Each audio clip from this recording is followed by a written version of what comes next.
एक ऐसा इंडियन शख्स जो कभी किंग ऑफ गुड टाइम्स कहलाया जाता था। अपने वक्त में वो महाराजाओं वाली जिंदगी गुजारता था। एक ही रात में करोड़ों रुपए की पार्टी करता और जहां दुनिया भर के बिलियनियर्स प्राइवेट जेट रखते हैं, वहीं इसके पास अपना प्राइवेट बोइंग 727 था। लेकिन आज उसका नाम इंडियन हिस्ट्री में किए जाने वाले सबसे बड़े फ्रॉड केस से जोड़ा जाता है। जी हाँ, हम बात कर रहे हैं विजय माल्या की।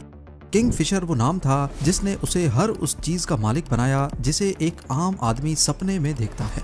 लेकिन आखिर में ऐसा क्या हुआ जो यही नाम इसे पूरी तरह से ले डूबा। ज़ेम टीवी की वीडियोस में एक बार फिर से खुशामदीद। नाजरीन, 1955 में विजय माल्या का जन्म एक रईस घराने में हुआ और बचपन से ही उसने अपनी लाइफ में सिर्फ पैसा ही पैसा देखा। फादर विट्ठल माल्या के पास पैसे की कोई कमी नहीं थी क्योंकि इंडिया की ज्यादातर लिकर इंडस्ट्री पर उनका कंट्रोल था। वो यूनाइटेड ब्रूरी के डायरेक्टर और सबसे बड़े शेयर होल्डर थे। अपने बिजनेस नेचर की वजह से मुल्क भर में उन्हें अच्छी निगाह से नहीं देखा जाता। वो मीडिया से दूर रहते थे और कहा जाता है कि अक्सर अपने खिलाफ न्यूज चलने से पहले ही पैसे देकर उसे रुकवा देते थे।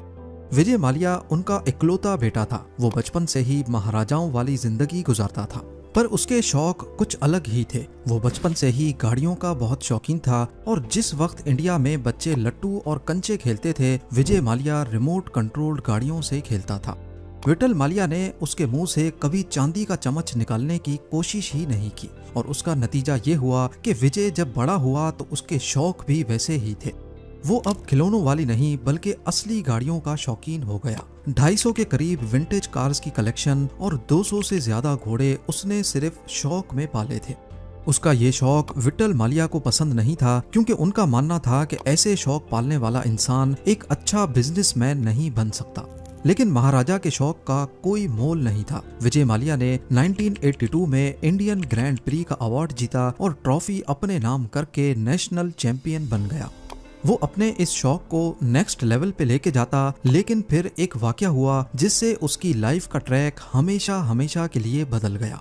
विट्ठल माल्या की अचानक हार्ट अटैक से मौत हो गई। विजय उस वक्त 28 साल का था और इस सदमे ने उसकी जिंदगी बदल दी। जिस उम्र में वो आजाद और लापरवाह रहना चाहता था, तब उसके कंधों पर बाप की बिजनेस एम्पायर संभालने की जिम्मेदारी आ गई। उस वक्त कई करीबी लोगों का मानना था कि विजय क्योंकि महाराजाओं वाली जिंदगी का आदी है, इसलिए वो इतनी बड़ी बिजनेस एम्पायर नहीं चला पाएगा। लेकिन जैसा सोचा गया, विजय ने बिल्कुल उसका उलट किया। यूनाइटेड ब्रूरी की तमाम प्रोडक्ट्स में से किंगफिशर ने विजय को सबसे ज्यादा अट्रैक्ट किया क्योंकि बाप के मरने से चंद साल पहले ही विजय ने खुद इसे लॉन्च किया था। क्योंकि विजय उस वक्त खुद भी यंगस्टर था, तभी उसको अच्छी तरह मालूम था कि अगर किंगफिशर को मार्केट में हिट करवाना है तो इसका सिर्फ एक ही तरीका है और वो है यंगस्टर्स को टारगेट करना। बेंगलोर इंडिया का वो पहला शहर था जहां से पब्स का कल्चर स्टार्ट हुआ और यहीं छुपी थी किंगफिशर की कामयाबी। उसने मुख्तलिफ तरीकों से किंगफिशर को यंगस्टर्स के बीच इंट्रोड्यूस करवाया, जहां पब्स में अच्छा माहौल दिया जाता, खास तौर पर लड़कियों के लिए। ये ट्रेंड काफी वायरल हो रहा था। यंगस्टर्स रात 4 बजे तक पब्स में ही बैठे रहते। बेंगलोर जहां पहले सिर्फ एक पब था, 5 सालों के बाद वहां 40 नए पब्स खुल गए और इसका डायरेक्ट फायदा किंगफिशर अपने नाम कर रहा था। देखते ही देखते कुछ ही सालों में किंगफिशर ने ब्रांड की शक्ल इख्तियार कर ली। लोग अब बियर नहीं बल्कि किंगफिशर का नाम लेकर ड्रिंक मांगने लगे। उस वक्त कई इंडियन पॉलिटिशियंस ने इस वेस्टर्न कल्चर के खिलाफ आवाज भी उठाई, लेकिन विजय को किसी की परवाह नहीं थी। वो सिर्फ ये साबित करना चाहता था कि उसने यूनाइटेड ब्रूरी की सक्सेस को आसमान की ऊंचाइयों तक पहुंचा दिया है और इसमें कोई शक भी नहीं था। यूबी इंडिया का सबसे बड़ा लिकर मैन्युफैक्चरर बन चुका था, यहाँ तक कि हर 2 में से 1 बॉटल किंगफिशर की सेल होने लगी। विजय माल्या उस वक्त बादशाहों वाली जिंदगी गुजार रहा था। इंडिया में इसका नाम काफी इंस्पायरिंग था क्योंकि जिस वक्त इंडिया में आम सी गाड़ी खरीदना भी लोगों का सपना था, उस वक्त माल्या BMW, मर्सिडीज और पोर्शे जैसी गाड़ियों में घूमता। लोग उसको प्रिंस ऑफ इंडिया, महाराजा और रिचेस्ट मैन ऑफ इंडिया जैसे नामों से जानते थे। विजय माल्या को लग रहा था कि आगे भी सब कुछ ऐसे ही चलता रहेगा, लेकिन ये उसकी सबसे बड़ी भूल थी। इंडिया में शराब को अच्छा नहीं समझा जाता था, खास तौर पर पब जैसे वेस्टर्न कल्चर को, और इस सब को लेकर इंडियन सरकार के इरादे कुछ अलग थे। इन इरादों का प्रैक्टिकल विजय माल्या के लिए बुरे सपने से कम नहीं था। इंडिया के काफी हिस्सों में शराब पर पाबंदी लगा दी गई। किंगफिशर की सेल्स तेजी से गिरने लगी और बैंड स्टेट्स में सरकार ने ढेर सारी बॉटल्स को पकड़कर उस पे रोड रोलर चलाना शुरू कर दिए। ये विजय माल्या का होने वाला डायरेक्ट लॉस था, पर यह तो सिर्फ एक शुरुआत थी। इसके बाद इंडियन सरकार ने विजय माल्या के खिलाफ घेरा मजीद तंग करते हुए एक नई मुसीबत खड़ी कर दी, क्योंकि जिन स्टेट्स में लिकर बेचने की परमिशन भी थी वहां पर भी अब टीवी और न्यूज़पेपर्स में शराब की एडवर्टाइजमेंट्स पर बैन लगा दिया गया। ये फैसला ऐन उस वक्त किया गया जब माल्या अपने बिजनेस की ग्रोथ पर फोकस कर रहा था। इस मोड़ पर किंगफिशर की एडवर्टाइजिंग का ऐसा तरीका अपनाया गया जिसे सरोगेट एडवर्टाइजिंग कहते हैं। ये एडवर्टाइजिंग टेक्निक दुनिया भर में खास तौर पर उन प्रोडक्ट्स के लिए इस्तेमाल होती है जिनकी एडवर्टाइजिंग पे बैन लगा हो। इसमें कोई भी ब्रांड अपनी प्रोडक्ट को दूसरी प्रोडक्ट की आड़ में मार्केट करता है जिनकी सेल पर कोई रिस्ट्रिक्शन नहीं होती। अब किंगफिशर इंडिया में जाना माना ब्रांड तो था ही, इसलिए विजय माल्या ने किंगफिशर मिनरल वाटर और सोडा वाटर लॉन्च किए और उनकी एडवर्टाइजिंग करने लगे। भले ही वो एड पानी का था, लेकिन सबको मालूम था कि ये किस चीज की मार्केटिंग है। 1996 में जब वर्ल्ड कप इंडिया होस्ट कर रहा था, तब भी किंगफिशर ने एक वायरल एडवर्टाइजिंग का सहारा लिया और अपनी टारगेट ऑडियंस तक आवाज पहुंचाई। वो किंगफिशर को एक नेशनल ब्रांड बनाने में कामयाब हो चुका था, एक ऐसा ब्रांड जिसका नाम हर दूसरा आदमी जानता था। विजय माल्या हर एज ग्रुप के लोगों को टारगेट करने का हुनर सीख चुका था। उसने हर उस छोटे बड़े इवेंट को स्पॉन्सर करना शुरू कर दिया जहां मीडिया की प्रेजेंस होती थी, और इस तरीके से ना चाहते हुए भी मीडिया पर किंगफिशर का नाम चल जाता। बाद में किंगफिशर कैलेंडर भी लॉन्च किया गया जिसमें इंडियन मॉडल्स के फोटोशूट का कंपटीशन करवाया जाता। इस कैलेंडर के जरिए बॉलीवुड के कई बड़े नामों का जन्म हुआ, जिसमें दीपिका पादुकोण, जिन्होंने 2006 में कैलेंडर गर्ल का टाइटल जीता और 2008 में उनकी पहली मूवी रिलीज हुई। इसी तरह कतरीना कैफ और नरगिस फखरी जैसे नाम भी इसी कैलेंडर की वजह से उठे। किंगफिशर कैलेंडर के लिए मॉडल्स विजय माल्या खुद ही चुनता था और ये कैलेंडर 2003 से शुरू होकर अगले 19 सालों तक चलता रहा। माल्या ने इंडिया में पीने का कल्चर इस हद तक एडवर्टाइज किया जिसका अंदाजा लगाना भी काफी मुश्किल है। कोई ऐसी चीज नहीं थी जो उसके पास ना हो, दौलत, शोहरत और सबसे बढ़कर एक ऐसा ब्रांड जो सोने के अंडे देने वाली मुर्गी से कम नहीं था। एक पावर की कमी थी, वो भी उसने पॉलिटिक्स ज्वाइन करके पूरी कर ली। उसको सिर्फ एक चीज बहुत खराब लगती थी और वो था उसको दिया गया एक ऐसा नाम जो उसके प्रोफेशन से जुड़ा था। जी हाँ, शराब का बेताज बादशाह या फिर लिकर बैरन। अंदर ही अंदर माल्या को ये चीज खा रही थी कि इंडिया में उसे अच्छी नजरों से नहीं देखा जाता। बेशक सब उसके आगे पीछे घूमते हैं, लेकिन वो भी जानता था कि ये सब पैसे का कमाल है। विजय माल्या को एक ऐसा नाम कमाना था जो उसे समाज में इज्जत दे सके, इसीलिए उसके दिल में एक खतरनाक प्लान बन रहा था। एक ऐसा प्लान जो विजय माल्या का किंग ऑफ गुड टाइम्स का टाइटल छीनने वाला था। 2004 में विजय माल्या ने 12 एयरबस A320 खरीदे जिनकी वैल्यू $240 मिलियन थी और किंगफिशर के नाम से ही एक लग्जरी एयरलाइन लॉन्च करने की अनाउंसमेंट कर डाली। वो आम आदमी का फ्लाइंग एक्सपीरियंस अपग्रेड करना चाहता था। एयरलाइन के कमर्शियल में बताया गया कि वो फ्लाइट अटेंडेंट्स नहीं बल्कि मॉडल्स हायर करते हैं। एयरलाइन की धमाकेदार लॉन्च के लिए एक बहुत बड़ा इवेंट रखा गया जिसमें मुल्क भर से हाई प्रोफाइल गेस्ट्स को बुलाया गया। अपने बेटे की 18th बर्थडे पर किंगफिशर एयरलाइंस को लॉन्च किया गया। ये बिल्कुल अलग तरह की एयरलाइन थी। इस लॉन्च इवेंट की वजह से किंगफिशर का नाम दुनिया भर में छा गया और वो एक लाइफस्टाइल ब्रांड के तौर पे उभरने लगा। एयरलाइन की फ्लाइट अटेंडेंट से लेकर खाने का मेन्यू तक विजय माल्या खुद सेलेक्ट करता था और इन मॉडल्स का uniform famous fashion designer Manu Viraj Khosla से डिजाइन करवाया गया।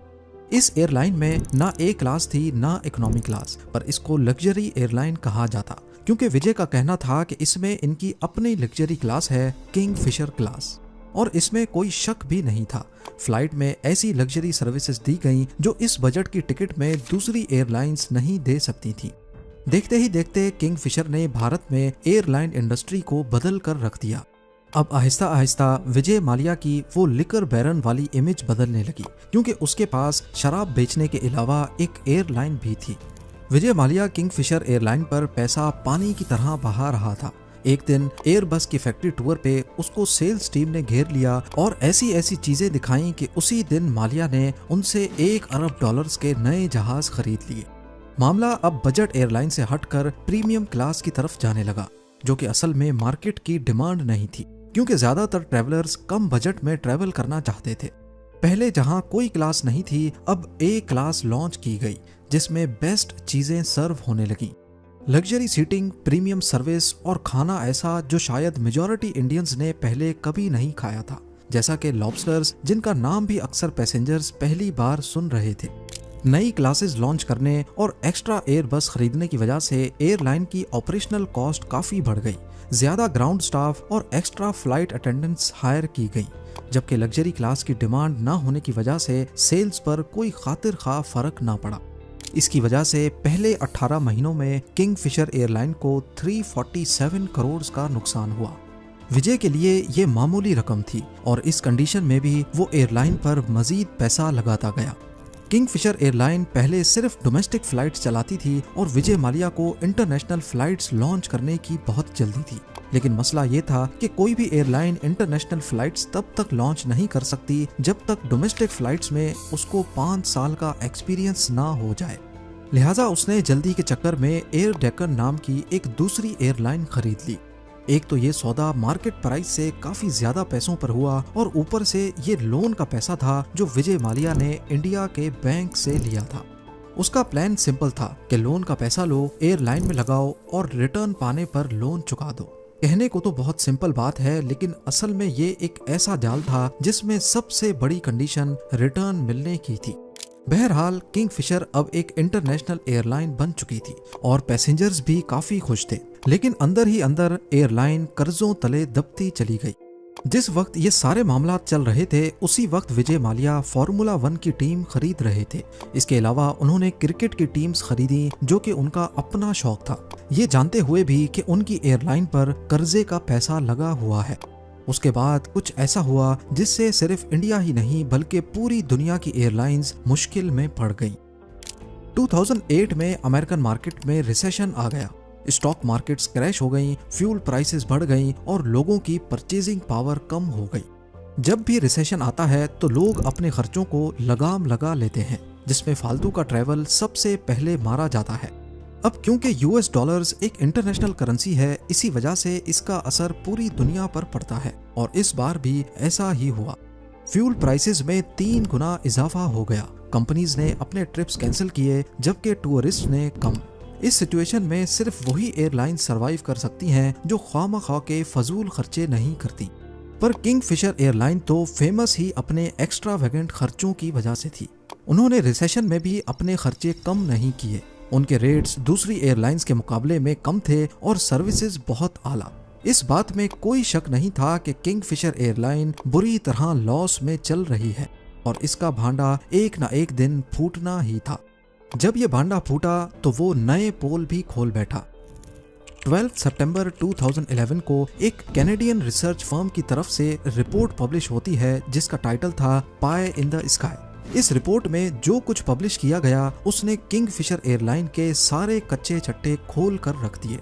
असल में एरिटास नामी इस रिसर्च फर्म ने देखा कि जिस वक्त दुनिया की तमाम एयरलाइंस घाटे में जा रही हैं, उसी वक्त किंगफिशर की फ्लाइट्स आधी खाली जाने के बावजूद भी लोगों को शानदार सर्विसेज दे रही हैं। जब उनको मामला गड़बड़ लगा तो उन्होंने जांच पड़ताल शुरू कर दी। मालूम पड़ा कि किंगफिशर एयरलाइन के खर्चे उनकी सेल्स से भी ज्यादा थे और ये रिपोर्ट तब मजीद इंटरेस्टिंग हो गई जब उसमें ये बताया गया कि ये सारे खर्चे असल में लोन के पैसे हैं जो किंगफिशर ने मुख्तलिफ बैंक से लिए थे। अक्टूबर 2009 में IDBI, जो कि एक पब्लिक सेक्टर का बैंक है, उन्होंने किंगफिशर को $200 मिलियन का लोन दिया। अब नॉर्मली जब भी कोई बैंक लोन देता है तो वो पहले तसल्ली करता है कि जिसको लोन दिया जा रहा है वो वाकई लोन चुका भी पाएगा या नहीं, जिसके लिए वो कोई श्योरिटी भी रखते हैं। लेकिन विजय माल्या ने बैंक को झूठे डॉक्यूमेंट्स दिखाकर बताया कि कैसे आने वाले वक्त में उनको इतना फायदा होगा और वो ये सारे पैसे वापस कर देंगे। अब क्योंकि उस वक्त किंगफिशर और विजय माल्या का बड़ा नाम था, इस वजह से बैंक ने सिर्फ नाम पर ही ये सारा लोन पास कर दिया, जो कि एक बहुत ही गैर जिम्मेदाराना हरकत थी। 2009 और 2010 में किंगफिशर एयरलाइन ने टोटल जितने भी खर्चे किए थे वो या तो लोन लेकर किए या फिर क्रेडिट पर सर्विस लेकर, जिसका फिगर 7 अरब डॉलर्स तक रिकॉर्ड किया गया।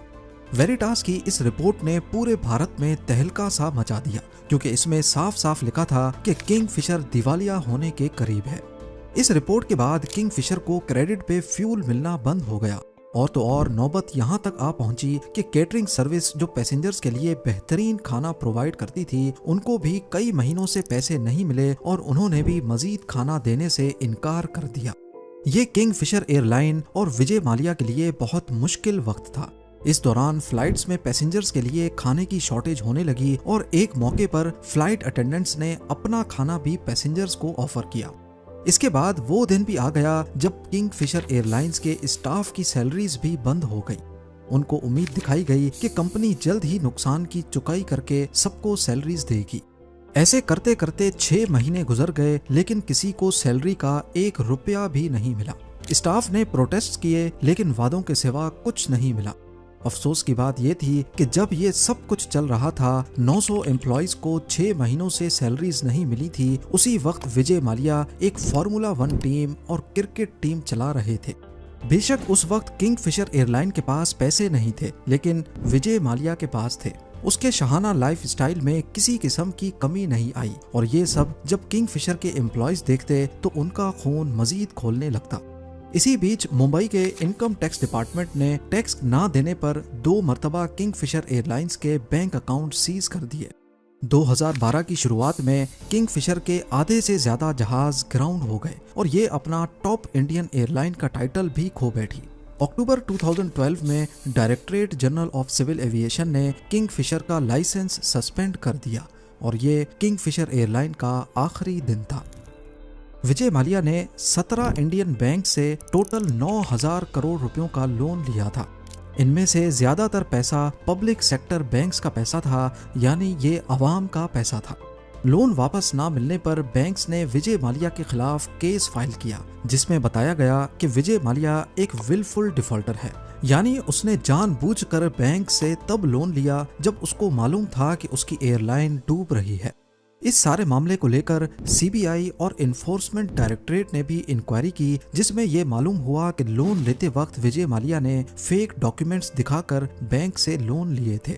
और इन्वेस्टिगेशन में इस चीज के भी सबूत मिले कि जो पैसा किंगफिशर एयरलाइन को बचाने के लिए लिया गया था, वो असल में उसने अपनी पर्सनल लग्जरीज और यूबी के दूसरे बिजनेस में इन्वेस्ट किया। ये सारी बातें तो रही एक तरफ, दूसरी तरफ विजय माल्या के खिलाफ लोगों का गुस्सा तब मजीद बढ़ गया जब उसने इन हालात में भी अपनी 68th बर्थडे गोवा में बड़ी शान के साथ सेलिब्रेट की, जिसमें फेमस सिंगर एनरिके इग्लेसियस को बुलाया गया। इस पार्टी में होने वाले दूसरे खर्चे हटाकर एनरिके की कॉर्पोरेट इवेंट में आने की फीस ही सिर्फ $1.5 मिलियन थी। यानी एक अंदाजे के मुताबिक इस पार्टी में होने वाले खर्चे का सिर्फ 20% देकर वो कम से कम अपने एम्प्लॉइज की 6 महीने की सैलरी पे कर सकता था, जो उस वक्त बड़ी मुश्किल में थे। जब विजय माल्या के खिलाफ इंडिया में लीगल कार्रवाई शुरू हुई तो वो 2016 में इंडिया छोड़कर यूके चला गया। इंडियन अथॉरिटीज ने उसके पासपोर्ट को कैंसिल कर दिया और उनके खिलाफ एक्स्ट्राडिशन के लिए यूके गवर्नमेंट के पास रिक्वेस्ट भेज दी। इंडियन गवर्नमेंट चाह रही थी कि मलाया को वापस लाया जाए ताकि उसका ट्रायल इंडिया में हो सके। यूके कोर्ट्स में एक्स्ट्राडिशन केस काफी लंबा चला, लेकिन दिसंबर 2018 में यूके कोर्ट ने डिसाइड किया कि विजय माल्या को इंडिया वापस भेजा जाए, जिस पर मलाया ने यूके कोर्ट के फैसले के खिलाफ अपील की। दूसरी तरफ इंडियन कोर्ट्स में विजय माल्या के खिलाफ इंसॉल्वेंसी के केस चल रहे थे और इसकी जजमेंट भी आ चुकी थी, जिसके तहत उसकी प्रॉपर्टीज को सीज करने का ऑर्डर दिया गया। इन्फोर्समेंट डायरेक्टरेट ने उसके इंडियन और इंटरनेशनल एसेट्स को फ्रीज कर दिया ताकि बैंक्स को रिकवरी की जा सके। मलाया की लग्जरी कार्स, बेंगलोज और यूबी के कंपनी शेयर्स को ऑक्शन के लिए रखा गया। विजय माल्या ने कई बार इंडियन कोर्ट्स और बैंक से सेटलमेंट की कोशिश की, लेकिन कोई सक्सेस नहीं मिली। किंगफिशर एयरलाइंस के कोलैप्स के बाद विजय माल्या का पब्लिक इमेज काफी खराब हो गया। उस पर मीडिया और लोगों ने काफी क्रिटिसाइज किया, स्पेशली क्योंकि वो यूके में लग्जरी लाइफ जी रहा था, जबकि इंडिया में उसके ऊपर कर्जा चुकाने का दबाव था। अभी तक विजय माल्या की लीगल टीम उसको बचाए हुए है, लेकिन इंडिया में उसको वापस लाने की कोशिशें अभी तक चल रही हैं। उम्मीद है जेम टीवी की ये वीडियो भी आप लोग भरपूर लाइक और शेयर करेंगे। आप लोगों के प्यार भरे कमेंट्स का बेहद शुक्रिया। मिलते हैं अगली शानदार वीडियो में।